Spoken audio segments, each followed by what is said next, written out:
تجارت کے اندر برکت ہے،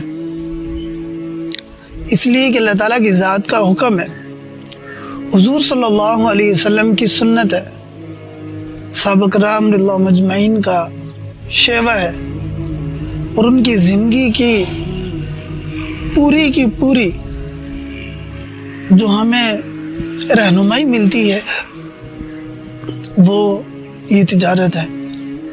آج مسلمان اس تجارت سے دور ہو چکا ہے، اور تجارت سے دور ہونے کی وجہ سے اللہ تعالیٰ کی ذات کے اوپر مکمل بھروسہ نہیں کر رہا۔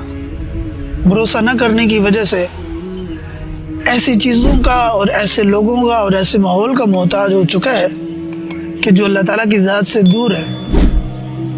ہمارا تعلق اللہ تعالیٰ کی ذات کے ساتھ بن جائے، اس کے لیے اس کا ایک بہت بڑا سبب تجارت ہے۔